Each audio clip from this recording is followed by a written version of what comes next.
The opulent first-class cabin of Horizon Airlines fell silent as the flight attendant blocked Emily's path.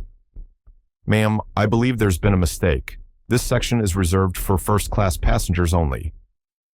The piercing stares of affluent passengers cut through Emily like knives, her valid ticket openly challenged. No one could have foreseen that within moments, James Carter, billionaire, Emily's devoted husband, and principal owner of this very airline, would stride through the door, dramatically shifting the power dynamics in this cabin of rash judgments. Emily Harper nervously adjusted the bracelet on her wrist, a cherished gift from her husband that recalled their first encounter. At 38, her understated yet graceful outfit stood in stark contrast to the designer attire and glittering jewelry dominating the priority boarding area at Miami International Airport. The first-class cabin of Horizon Airlines sparkled with plush leather seats, impeccably uniformed flight attendants, and the scent of freshly poured champagne. James had urged her to indulge in this solo flight as a reward for her triumphant fundraising gala for veterans. "You deserve every luxury," he had said before rushing to an urgent board meeting, promising to join her at their Palm Beach estate later that evening. Emily took a deep breath and presented her first-class ticket to the attendant at the gate, ready to embrace the extravagance she typically shunned, despite being married to one of America's wealthiest men. "I'm sorry, but this area is exclusively for first-class passengers," declared Vanessa Brooks, the lead flight attendant, her eyes coldly appraising Emily's modest dress. Her condescending tone sliced through the air like a blade. Tall and meticulously groomed, Vanessa wore her auburn hair in a severe bun, her navy uniform adorned with silver stripes that she seemed to flaunt as symbols of dominance rather than service. "I have a first-class ticket," Emily replied calmly, offering her boarding pass. Vanessa snatched it with her fingertips, as if touching it might soil her pristine, red-manicured nails. There appears to be an error," Vanessa said, her arched eyebrows lifting in mock disbelief. "Perhaps your name was mistakenly added to the system." She held the ticket aloft, inspecting it theatrically, her lips pursed in exaggerated doubt. A man in a tailored suit glanced up from his Wall Street Journal, his platinum cufflinks glinting as he lowered his designer glasses. "Happens constantly," he remarked loudly enough for all to hear. "Coach is overflowing these days." Several first-class passengers looked up, some smirking openly, others with uneasy curiosity. A couple in coordinated luxury outfits whispered, their eyes flicking between Emily and her simple attire. Vanessa offered a crocodile tear smile. "Let me see if we can squeeze you in at the back. I'm sure you'll find it far more suitable." The word suitable dripped with disdain, signaling clearly, "You don't belong here." Emily felt her cheeks flush, a wave of heat rising up her neck. "Please check again. My husband specifically booked this seat for me," she said, maintaining her composure, her years as a hospitality manager steadying her. "Your husband?" A woman draped in a pearl choker the size of a walnut chuckled derisively. "Sweetheart, everyone claims that when they're fishing for an upgrade. Next, you'll say he's a tech mogul or some such nonsense." Laughter rippled through the cabin, sharp and biting. Vanessa signaled another crew member, their exchanged glances smug and knowing. Emily touched the bracelet James had given her when they met, when she was still managing a high-end hotel. The cool metal grounded her, memories of her humbler days fueling her resilience. She had faced prejudice before, but never anticipated such hostility from those in a profession she once respected. A woman in a fur-trimmed coat leaned forward, her voice loud and mocking. "Honestly, dear, you're holding up the flight. Why not just take a seat in economy where you clearly belong?" The words stung, and a young influencer in the corner snickered, filming the scene discreetly on her phone, whispering to her companion, "This is going viral." A businessman tapped his armrest irritably. "Some of us have deals to close in Palm Beach. Can we sort this mess and get moving?" Vanessa straightened her already flawless posture.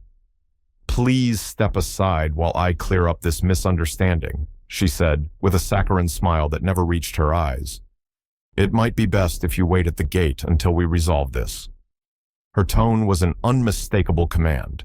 To add insult, she turned to a junior attendant and said loudly, "Make sure to check her bag too. We can't have unverified items in first class." The junior attendant hesitated, but began rifling through Emily's carry-on, pulling out a modest novel and a scarf, holding them up as if they were evidence of her unworthiness. Passengers nearby tittered, one muttering, "What? No designer labels?" Emily's heart pounded, a mix of humiliation, outrage, and defiance swirling within her. She could easily reveal that she was married to James Carter, the airline's majority shareholder, and end this farce in seconds. But why should she need his name to be treated with respect? The cabin manager approached, his expression stern under his polished cap. "Ma'am, we have an issue with your reservation. I'll need you to follow me off the plane while we sort this out." His tone was clipped, allowing no debate. The pitying and scornful glances from other passengers bore down on her as Emily fought to preserve her dignity. A man in a bespoke suit leaned over to his companion, loud enough for all to hear. "This is why they need stricter checks for first class. Can't have riffraff sneaking in." A woman in her 50s, dripping in emeralds, tutted loudly. Such a shame lowering the standards like this. "Ja." A teenage heiress in the front row giggled, snapping a photo of Emily and whispering, "Wait till my followers see this budget drama." Emily stood firm, her voice low but resolute. "My ticket is valid. I have every right to be here." Vanessa's smile tightened. "Security protocols, ma'am. We can't allow just anyone in first class without proper clearance." The phrase "just anyone" hung heavily, loaded with venom. At that moment, the aircraft door swung open with calculated precision, revealing the commanding figure of James Carter. Standing 6'3", with broad shoulders, his presence demanded attention effortlessly. His bespoke charcoal gray Brioni suit, tailored to perfection, complemented his confident, unhurried demeanor. Flecks of gray at his temples lent an air of distinguished authority to his neatly styled dark hair. The cabin hushed instantly. James's piercing green eyes, sharp and calculating, swept the scene methodically before fixing on Emily, cornered by the staff. His face remained impassive, but those who knew him might notice the faint clench of his jaw, a subtle sign of the controlled anger simmering beneath his calm exterior. "Emily." James's voice was rich and measured, yet it filled the cabin with undeniable authority. "Is there an issue?" Vanessa and the manager exchanged frantic looks, their earlier confidence crumbling. "Sir, we're just addressing a minor seating mix-up," the manager stammered, his tone now obsequious, his posture shifting to accommodate this unforeseen force. James advanced down the aisle with the deliberate ease of a man who owned not just the plane, but the entire moment. Each measured step silenced the cabin further, passengers instinctively shrinking back. "That's my wife's seat, correct? 2A?" His voice carried a trace of his Boston upbringing, lending his words a refined edge that underscored their power. "Your wife?" Vanessa echoed, her face draining of color, her voice barely a whisper. A ripple of gasps spread through the cabin. James positioned himself beside Emily, his hand resting gently on her lower back, a gesture both protective and possessive. His understated yet exorbitantly priced watch gleamed subtly, a quiet testament to his wealth. "Yes, Emily Harper Carter, my wife. Has there been a problem with her seating?" His question, though polite, carried the weight of a man accustomed to absolute compliance. The manager's poise faltered visibly. "Mr. Carter, we had no idea. We were merely following protocol to verify." "Verify what, precisely?" James interjected, his gaze unwavering as it shifted from the manager to Vanessa, pinning them both. "Whether she belongs in first class based on her appearance?" The cabin plunged into a deafening silence, the kind that stifles even the sound of breathing, as the gravity of their error dawned on everyone. "Mr. Carter, we didn't know," Vanessa stuttered, her face now ghostly, her earlier haughtiness vanishing like mist. The silver pins on her uniform trembled with her shaking, glinting nervously under the cabin lights. Sweat glistened on her brow, threatening her flawless makeup. James's presence seemed to expand, filling the space with an almost tangible force, though he hadn't raised his voice or made a single aggressive move. The power dynamic had shifted irrevocably. At 47, he exuded the quiet assurance of a man who had built a fortune through sheer intellect and relentless drive, not privilege or chance. "Clearly," he said, the single word a damning judgment. James surveyed the scene, his piercing green eyes. One magazine had called them capable of dismantling boardroom facades, noting every detail. Emily's embarrassment, her shoulders slightly hunched despite her poise. The passengers' now wide-eyed stares, some fumbling with their phones as they realized who he was. The flight crew's abrupt shift from domineering to subservient in mere seconds. When he spoke again, his voice was calm but carried the weight of iron. Did you know that before we married, Emily was the youngest general manager at Horizon Airlines' partner hotel chain? His hand remained protectively on Emily's back. She knows more about hospitality and service than likely everyone in this cabin combined. A collective murmur ran through the seats. The woman with the pearl choker, who had mocked Emily, now studied her manicure intently, her fingers twisting her diamond ring. The businessman who had griped about delays suddenly found his tablet riveting. She once resolved a diplomatic incident at a hotel by calming a furious ambassador before security was even called, James continued, a note of pride warming his steady tone. The company awarded her a plaque that's still displayed at their headquarters, though I'm beginning to question if anyone here has seen it. Vanessa's face had turned ashen, her hands gripping the edge of a seat for support. The manager tugged at his tie, a bead of sweat sliding down his neck. To heighten the tension, James turned to Vanessa directly. And you, Ms. Brooks, had my wife's belongings searched like she was a common thief. Care to explain why you felt that was necessary? Vanessa opened her mouth, but no words came. Her empire of arrogance was collapsing publicly. A passenger coughed awkwardly, and the influencer who had been filming stopped, her phone slipping into her lap as she realized the gravity of the moment. James pressed on, his tone unchanged. I requested this flight be held for my arrival to surprise my wife. It seems I arrived just in time. The pause before just in time was a masterclass in understated menace.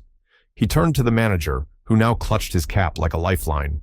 As the majority shareholder of Horizon Airlines, I'm appalled by what I've witnessed today. The words majority shareholder landed like a thunderclap.